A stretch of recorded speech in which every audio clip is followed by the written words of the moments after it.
dev. Thank you, Mary. As Mary says, I am Zoe Cunningham, and I'm kind of all about the human side of tech.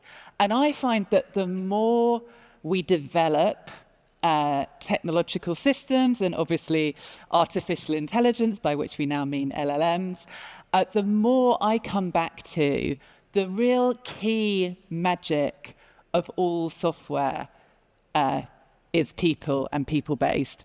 And so that's why I want to talk to you today about workplace culture, because I think it is the most important aspect of any engineering team. So I'm Zoe Cunningham. I've been working at Softwire for over 25 years. I started as a graduate software developer back in 2000. And from 2012 to 2020, I was the CEO and ran the whole organization, which meant that I was responsible for the culture, which gives me a perspective. And I've also stayed at the company despite no longer being CEO, which I think is also relevant to my talk about culture and perhaps testament to the culture at Softwire. So Softwire is a bespoke design and development consultancy. We are officially a great place to work. The reason for that, though, is actually very pragmatic and very business-minded. So if you work in an engineering team, you will have the same challenge that we have as an organization. So we are as good as the engineers that we hire. And hiring good engineers is extremely difficult and time-consuming. And so we realized that if we can retain developers, every developer who leaves us, we need to recruit someone to replace them. So everyone we can retain is a massive business value to us. So for us, we have focused on the culture of the organization from the start of the business. So these are my 5 stages of workplace culture. They are both the order in which we our learning developed at Softwire from when we were very, very tiny back in 2000 to today.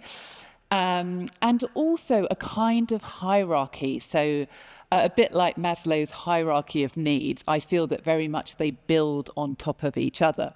So the first one that we had right from the start, and this was back in 2000, and I feel that back then, company perks were kind of considered the be-all and end-all of culture.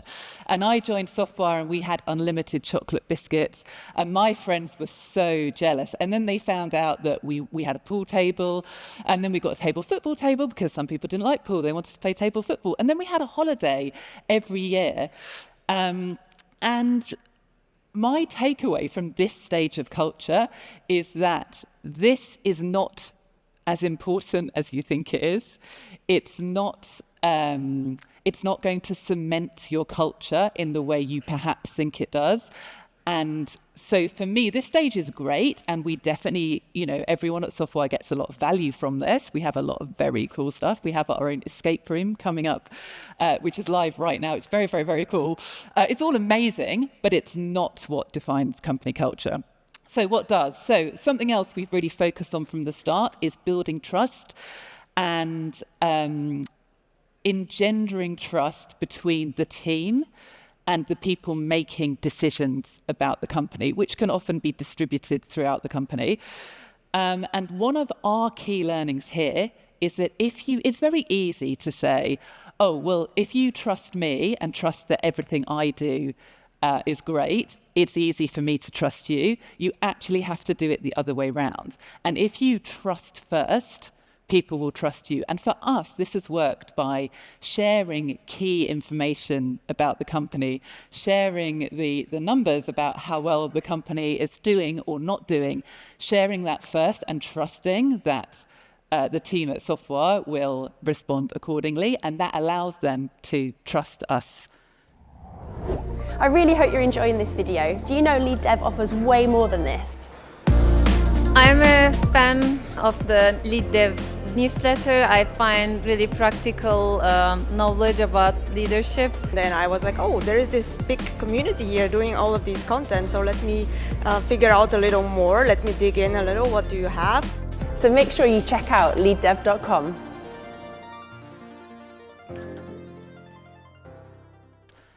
In return.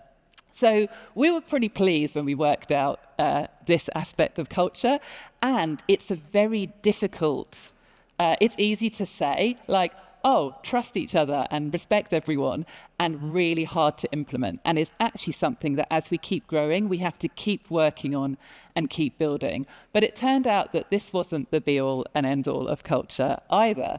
So I mentioned earlier that we had a company holiday every year. We actually had a more generalized system because we like to over-engineer things at Softwire.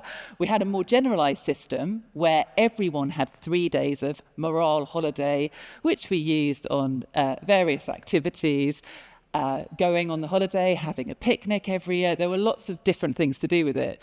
And then we realized that we were setting this time up, the morale holiday, as time opposed to work. So it was almost like, here's 3 days where you can have fun. And then the rest of it, you're going to be at your desk, you're going to be having a miserable time, you're going to wish you weren't there. And we realized that that was entirely the wrong way round of thinking about it.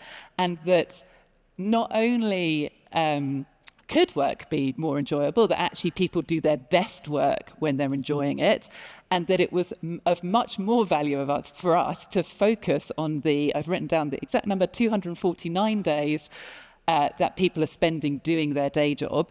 And we have several things that really help us to help people who work with us to enjoy their work more. So the first is matching people to tasks. Not some of the tasks that are my nightmare tasks are actually someone else's like fun project. So matching people to the right work helps.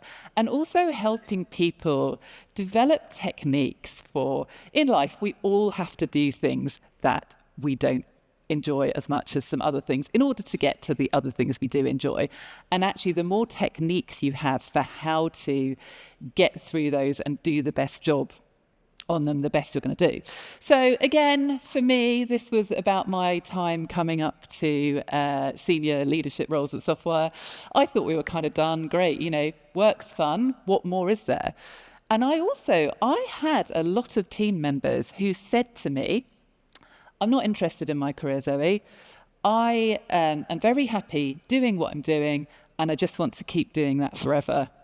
And now I found that a surprising number of those people who said that to me went on to leave the organisation for a career development opportunity elsewhere.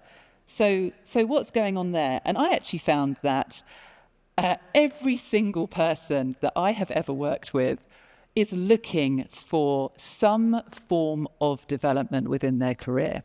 And that doesn't have to mean a title. It doesn't have to mean a pay rise. It can mean learning new skills, learning new technologies and new languages. It can mean improvement and, incremental learning in the code base that you're used to working in. It can be, as Roger said, it can be learning how to use artificial intelligence coding tools in the best way possible to do your job in a totally different way. But everyone is looking to move and develop. So for me, this is something that needs to be added on top of having a great job. And it's important to remember that career doesn't mean the same to everyone. So it's important to find out is it simply money? Is it title? Is it responsibility? What are people looking for, and matching their career to them? So far, all of these 4 stages, I feel confident I could go into an organisation. This is how I would lead a team and how I would think about helping people within that team to do their best work. And the next one I still find really, really hard. So the apotheosis of, is that the right way around? The top of the pyramid, that my 5 stages of culture is purpose. And yes, you can work for an organization with an amazing purpose and be missing out on some of the other steps, and that will be a problem for you. But on its own, all of stages 1 to 4 could be, you can have those while doing anything, and purpose is about why you're doing. Why are we having great careers? Why are we having fun doing this work? What is it for? And we've thought about this a lot at Softwire, and we've found that there's a lot of contradictions about purpose. People have individual purposes, there are organizational purposes.